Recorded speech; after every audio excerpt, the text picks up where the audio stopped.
soul so weary, when troubles come and my heart burdened be, then I am still and wait here in the silence until you come and sit a while with me.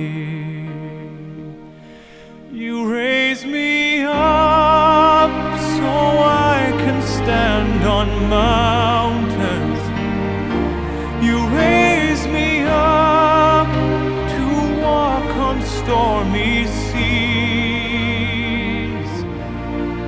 I am strong when I am on your shoulders. You raise me up to more than I can be.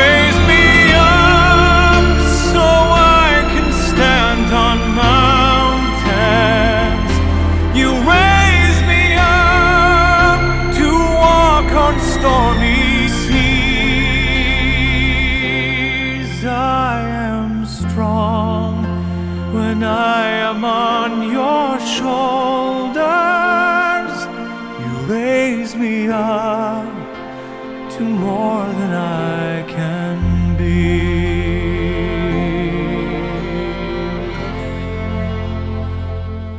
You raise me up so I can stand on mountains.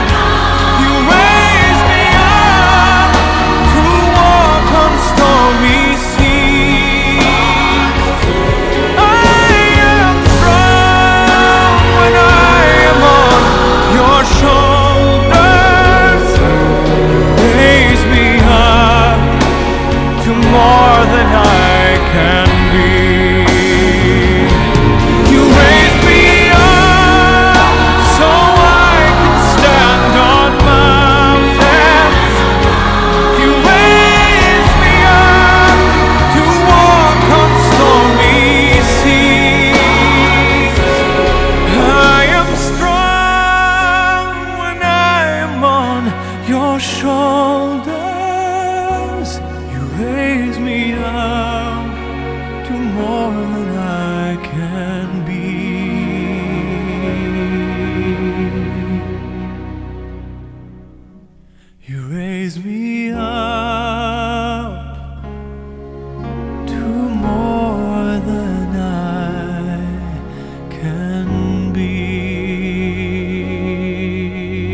Jesus walked, He washed my sins away. Oh, happy day. Oh, happy day. Oh, happy day. La la la la la la la la la. La la la la la. La la la la la la la. La la la la la. Oh, happy day. Oh, happy day.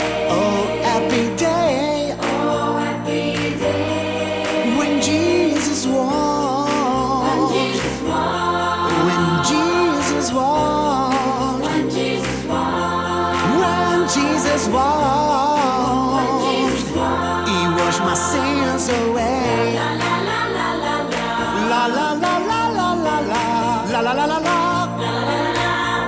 He taught me how to watch, fight and pray, fight and pray, and leave rejoicing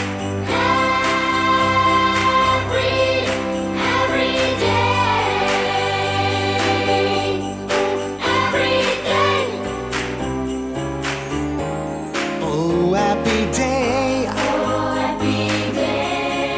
Oh, happy day. Oh, happy day. When Jesus washed. When Jesus washed. When Jesus washed. When Jesus washed.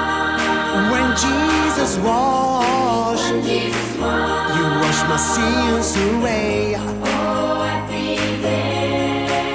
Oh, happy day. Oh, happy day. He taught me how to watch, fight and pray, fight and pray, and live rejoicing every day.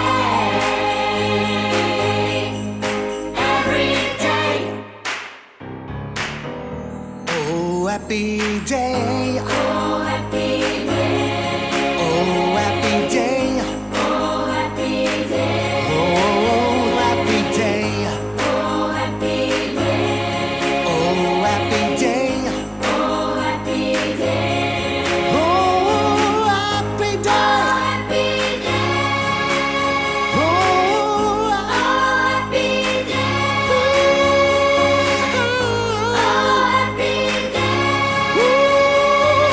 happy day. Happy day.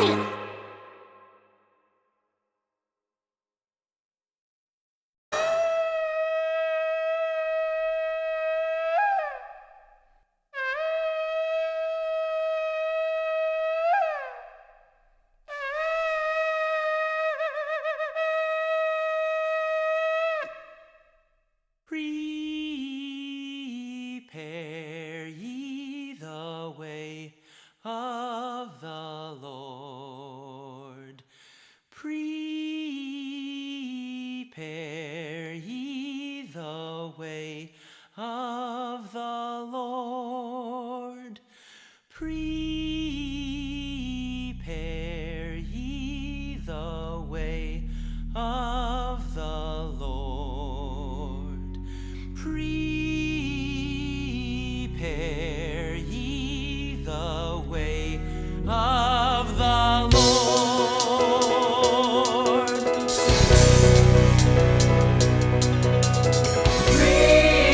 Prepare ye the way of the Lord.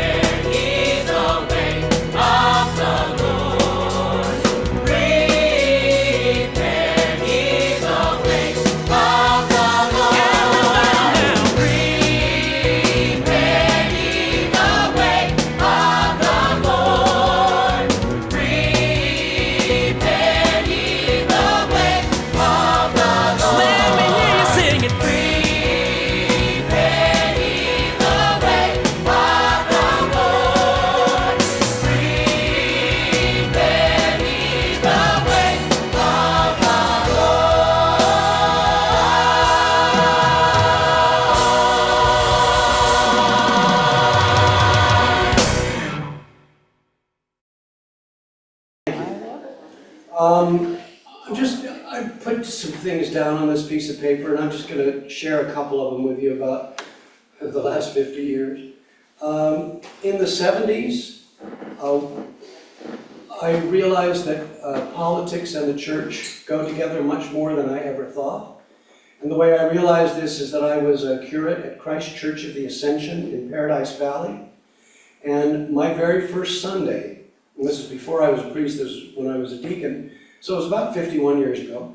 My very first Sunday, they had a voter registration drive after church. And so I went over and dutifully filled it out. We just moved back to Arizona from being in California for 9 years. So I filled it out, and the guy who was the junior warden spun the registration deal around, and he pointed to a particular word I had written on it. And he says, "Does the rector know this?" And I said, "The rector and I've never discussed it." He said, "Well, I'll let him know." So some months later, I found myself at the house of Mr. Goldwater, Barry Goldwater, because the church was on land that he had donated to the church from land that he owned on Camelback Mountain. And now I don't know for sure, but I mean, with a name like Goldwater, he probably doubled the price and then gave it to us at half price. But I don't know. But Barry was an Episcopalian. Episcopal mother, Jewish dad. He greeted us at the door, and he said, I wore my collar everywhere then. And he said, "Oh, I see you're a man of the cloth." And I said, "Well, yes, sir, I'm a pastor." And he said, "You see that gate down there in the fence?" And I said, "Yeah, I do." And he said, "Well, that gate's put in there so that whenever I'm home, I can just walk through that gate and go to church." And I did not have the courage to say, "Sir, I've been at that church for a little over a year now, and I've never seen you." But I did not say that. I did not call out Mr. Goldwater. He's Senator Goldwater, presidential candidate Goldwater. We also had a member of that congregation, Jack Williams. He was called One-Eyed Jack because he wore a patch over one eye. I think he just wanted to look like a pirate. But he was the former governor of Arizona. And he was nice enough to tape our son's baptism, and he presented us with the tape afterwards.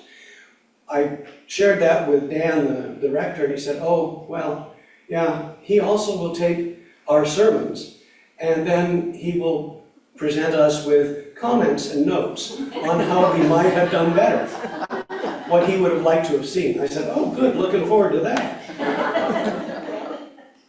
I got a chance to do a baptism and a wedding in the Grand Canyon, in the Colorado River. It was pretty outstanding.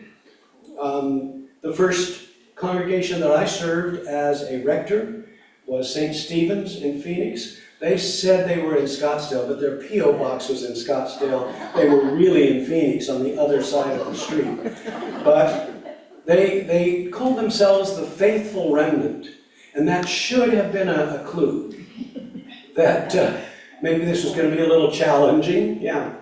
They had gone through some problems with previous rectors, 3 of them, who had, in succession, done inappropriate things with acolytes, done inappropriate things with money, and done nothing at all. And so I came in and we did okay. Also took a group of teenagers on a rim-to-rim-to-rim hike in the Grand Canyon. That's 56 miles. I couldn't do that again, or in this day and age. Helped organize something called SWEAT, which for Phoenix wasn't hard to do. But SWEAT stood for, it was an acronym because I really like acronyms. Don't ask me what Sojourner stands for, I can't remember. But SWEAT stood for Southwest Episcopal Athletic Teams. And we had, in the winter, we had volleyball, and in the summer we had softball among the Episcopal churches in the valley. There were as many as 20 churches at one time that were involved and played on a rotating basis. We had a lot of fun with it. Put together something called the Episco-Olympics, which was for teenagers, and we had things that were competitions, but not the same ones from the Olympics. In the 80s, helped to get a pipe organ into Good Shepherd in Hemet. They had not had one before. That was also a church that had daily Eucharist. And when you're the only priest and it's daily Eucharist, it means you work every day. But again, I'm not quick on the uptake on some of these things. I just don't figure these things out soon enough. In the 90s, I hear you, in the 90s, we had a situation in a church, St. Andrew's in Irvine, where they had temporary buildings which had been there for 12 years. And they'd gotten a series of 3-year conditional use permits. And the city finally said, we're not going to extend. In those buildings, the church was by itself, brick and mortar building, but our infant toddler center, our Sunday school, our kitchen and all were in these triple quad wides. And so we finally were able to put it together, and we built a 200+ student infant toddler center with children 6 weeks old up through kindergarten, and a kitchen and offices and multi-purpose space. In the 2000s, at a church in this diocese, St. Mary's in the Valley, we quintupled the congregation, which I gotta tell you was not that hard to do, because the first Sunday we were there were 16 of us. The second Sunday, there were 7. And I thought, whoa, that bad a sermon? Really? But it was July, and it was... So, anyway, but the congregation finally kind of topped out at about 35 or so, but it got to the point where we were having 120 people in church on Sunday, and with the diocese's encouragement, we went to build out the 5 acres and spent $250,000 on soil kinds of things and all kinds of permits, and we had not a diagram, but building plans that were going through the process of being approved. The bishop came up and broke ground, and that was one of the last things that he did in this diocese. And then the new bishop came up and said, we don't have the money to help you build this, it's not going to happen. So that was kind of fun. That was the same congregation I was serving when the Cedar Fire happened, and then the Witch Creek Fire, and that kind of changed our lives a little bit. I retired in 2008. Not done very well with that. I tried to do some figures, and I'll close with this. I've served at Holy Eucharist for over 2,600 Sundays.